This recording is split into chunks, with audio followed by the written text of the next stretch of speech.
You are the architect of your existence, the writer of the script. This reality is so pliable that it vibes with whispers of your intention. This life is not haphazard, indifferent, nor is it chaotic. It is meticulously woven illusion, a simulation imbued with divine intelligence, waiting for you to wake up. Like the Truman Show, every face, every interaction, and every circumstance is strategically placed. Your world is a meticulously curated theater. The Truman Show of life reminds you of a simulation where you are the main character. People in your life are actors who are there to support you and to serve you. Recognizing this can prevent feelings of inferiority, even when interactions with influential figures, as they are assigned actors meant to guide you. The actors in your life, whether kind or cruel, familiar or foreign, are still blessed souls that surround you. And sometimes they are merely an echo of your inner state. Say you are addicted to experiencing love, and you will attract lovely people that deserve to be loved and who you would truly love and appreciate. Same goes with negative encounters. It is not them, it is not they. I promise you that sometimes people behave in ways or do things, aka act, just to accommodate to your inner state, perhaps unconsciously. To believe otherwise is to remain blind to the power of your thoughts and the grand show of Truman. And this brings me to the next topic of synchronicities. Synchronicities are the language of the divine, the breadcrumbs left along the path of destiny you choose in alignment with your true doer, your true goal. The repeating numbers, the serendipitous encounters, the intuitive nudges, they are signals from the omnipresent force guiding you toward expansion. I remember making a video about religion and spirituality, reconciling two concepts, and the next day, a student of mine asked me a question about religion and spirituality. Regardless of the logical pretense she got to the point, or regardless of how and what happened for this topic to be emerged, the pattern is clear. So reality does not simply unfold, it responds to your thoughts and concentrated thoughts. So always ask yourself, knowing what I now know, would I do eat higher, such and such? Stay in check with yourself. Be true to yourself and be honest with yourself. And since this reality is akin to a lucid dream, or as they say in mentalism, this is the first and most sacred principle of creation. Your thoughts are not silent. They reverberate across dimensions from D3 to D4 and beyond, sculpting the very structures of your existence. What you think you become, what you imagine you summon. The energy you emit is the invitation you extend to the universe. So you have to align your thoughts with your desires and the door will open. And I know this sounds like a platitude, and you may tell me that this sounds easier said than done. But in reality, it is easier done than said.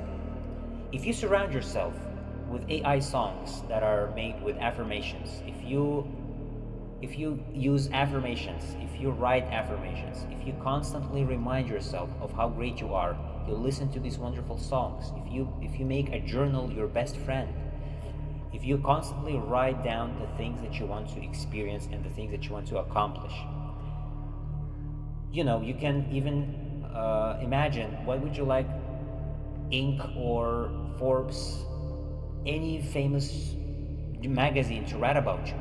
What do you want them to say about you? What do you want them to mention? What do you want to do? People underestimate what they can do in 10 years, but overestimate what they can do in 1 year. So you have to really be clear. How will the world benefit? How many jobs would you create? How many people would you make happy? How many lives would you impact? And also mention the things you want to get from this world as a reward, but also just basically the things you want to enjoy, the life you live. By doing this, you will experience exactly what I'm speaking about. But this takes me to the next point. You are not a victim of fate. Victims of fate are those who turned the angle of their spirit downwards. The ones who were blindfolded by pendulums, scarcity mindset, and those who believed the Satan or the devil in their physical presence only. You see, you are the author of the script. Rewrite it. Erase the remnants of the limiting beliefs from your subconscious. Dissolve the illusions of inferiority. Those you once saw as powerful, influential, or unattainable, they too are actors assigned to your realm, responding to the energetic blueprint you hold. Akin to Truman Show, where everyone was just an assigned actor, you remember that they are not better than you. They are for you. They are there for you. You need not bow to circumstance. You need only to trust the flow and transcend it. You see, the physical world is not rigid. It is malleable, responsive, eager to be shaped by the sculptor who dares to wield their will.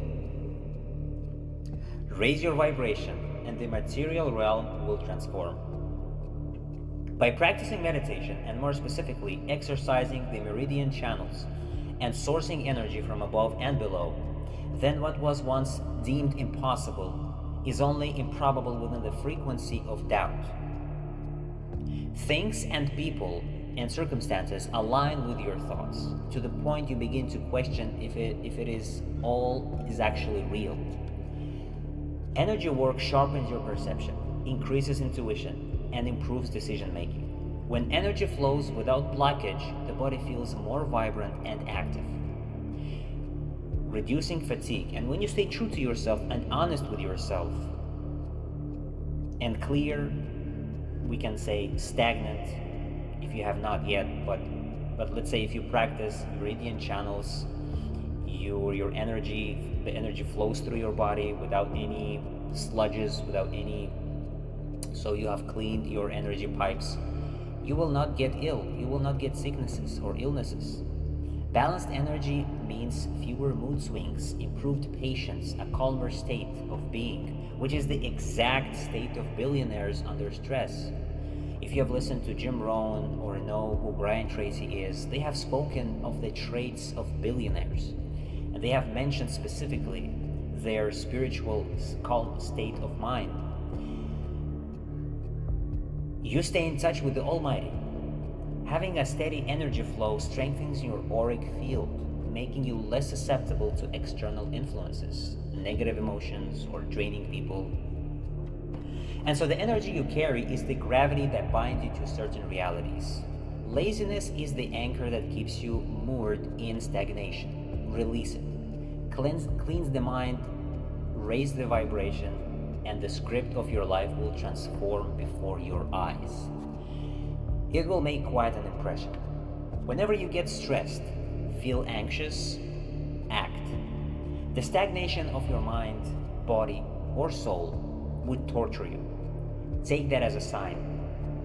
When you act and when you fulfill your potential, when you are striving to fulfill your potential, when you are striving to become the highest, the best version of yourself, you will not encounter or feel the suffering, the anxiety, the negative emotion, like the negative thoughts, intrusive thoughts. When you shrink your greatness, when you shrink your potential to the size of those mediocre people around you, this is exactly when you experience anxiety. This is exactly when you get depressed. This is exactly when you take pills because your body cannot put up with it. Your body feels it feels disgusting for the body to just be stagnant. Everything in nature strives to reach its highest potential. So days pass quickly. Yesterday is a memory. 2 days ago, today is going to be yesterday. Tomorrow is going to be 2 days. So tomorrow is a projection. Live today as if it's the last day. And one day you will be right. One of those days, not those days, one of the days that you live will be the one. So the only moment in which creation occurs is now. Do not tether yourself to a future you have not yet written, nor do you have to imprison yourself in a past that no longer exists. You will set yourself free if you live as if today So if you live your life, so if you relish every moment and tell yourself that today, just live this day as if it's your last day, you will free yourself from the past and anything that holds you to it. The present is the point of power, the moment where thoughts become form, where intention solidifies into experience. Be here fully and direct your energy with precision. Believe me, people you think are real can be NPCs in your reality. They appear as real as they do in GTA 5 or 6. So people can appear under any logical pretense. But if you are not asleep, if you are conscious, if you are aware, you will grasp the hint. You will understand that they are here to support you on your highest journey of experiencing love and bliss. Or they resemble the dark parts of your personality that you haven't worked on as a nudge to rewire your brain. So the successful are lucky, they are aligned, they are tuned to the frequencies of abundance, operating within the corridors of cause and effect. Every event, every opportunity is a manifestation of prior energies set in motion. Sometimes they can be a divine support, synchronicities, and those who defy the quantum field, those who are listening to their heart, following the inner voice, and meditate and strive to be the best version of themselves. They get support from the divine, from angels, synchronicities, and those who defy quantum field or angelic realms or the presence of Mother Isis are blind to the physical, to the metaphysical part of the world, and call it as luck or coincidence. God does not err. He conspires in your favor. Even the obstacles, the trials, the losses that your mind may perceive as bad is actually not bad. So nothing is good or bad. This is the mind that interprets the situations as bad. But they are crafted to get you to your desired reality. You never know, in order for you to end up somewhere in the metaphysical world, where should you or how should it happen? So this happens to fortify your understanding of the game. Resistance is the illusion of the unawakened. Surrender or the submission, as they call it in Islam, is the mastery of enlightenment, of the enlightened. Trust in the unseen hands that guide you, and you shall walk the path with grace. This world, this grand theater is responsive to those who choose with clarity. Claim the role of the maker, invoke the divine, for that is an additional power at your disposal, and very few people use that. Pray in certainty, speak them, because what you say you create, abracadabra, and step into them with unwavering faith that you are made lovingly by God. Your parents, so you came into presence by the love of your parents. Your essence is divine. Paradise and its bliss is your inherent provision. I will quote Ashayana Dian on what she said, what caught my attention, and what resonated with me personally. So she said, we have a D1 grid for a physical body, and D2 grid for emotional body, D3 grid for our mental body, where our minds are focused, and D4 grid is what some people call the astral body. When you link this line of focus, the D3 grid, with the D4 grid, you move yourself out of your body and you can travel. This is when you go astral. When you merge those two grids, the three-dimensional mental body grid with four-dimensional grid, you're creating a higher vibration of energy. If your genetic code is not activated to a certain level, it will not be able to pull memory from them. Every night you go to the astral. Every one of us goes astral every night. We go back to source. We go all the way to the 8th dimension. and through to what is called galactic core. We pick up energy to rejuvenate our consciousness, and now we come back here. The reason we go to sleep is because our physical genetic code cannot process the type of frequencies or energies yet. But as we evolve, we will be able to do that. We will need less sleep, we will need much less of all the things we depend on here, and we will need less food, less water, and we will need less air. Our biologies can be expanded by linking the particle grids that we have here with the higher dimensional ones. And we will begin to remember our experience. This is why mind can work over matter, that she said that we are not really good at it here, but there were times in our species development many eons ago where we were more advanced. We had more DNA, we plugged them, and she said that we had complete control of matter with our minds.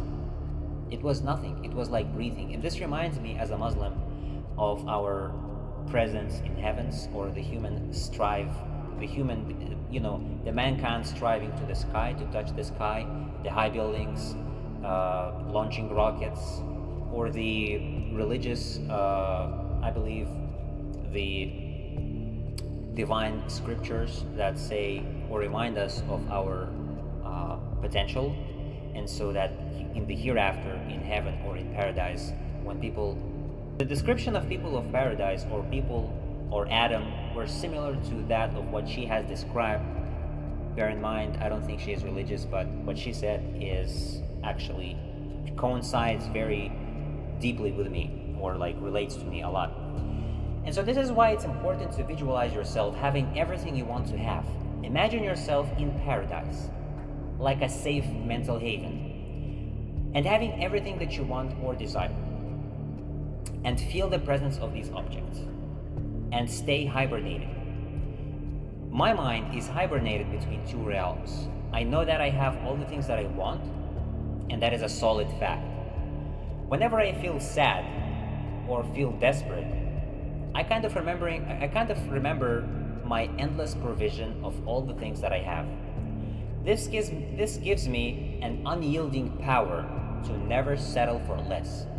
It is also akin to the sage mode in Naruto, when he was in a different world, maybe you know, the frog world, sourcing energy that aided him and given him power to conquer powerful monsters in his true realm, or we could say in this realm. It's like having an energetic cord that connects you to the sky and the heavens, that strengthens you and this reminds me of the verse of the Quranic verse 51:22 that says, "And in the heavens is your provision in all that you are promised." So, and this verse reminds me of the sustenance, the eternal provision, whether spiritual, material, or the fulfillment of divine promises, are decreed by Allah the Almighty and will come at the right time. It emphasizes to trust the divine timing and provision from unseen sources. This aligns deeply with the reality transurfing, idea of surrendering to the flow and allowing the alternative space, or in Islamic understanding, the Almighty or Allah to provide effortlessly. Surround yourself with affirmations, AI curated songs for your supraconscious programs. Befriend a journal and work on reprogramming your new self from the old self. If the news article would write a post about you, what would you want them to include? What would you want them to write about you? And when you set up these goals, mention the things you want, of course, and the things that the world would benefit. Like I would help sustain people's lives, or I would improve people's lives, and productivity to help even more people. You're not a spectator, you are the writer, and the story you write is the plot of your movie. Now awaken and create.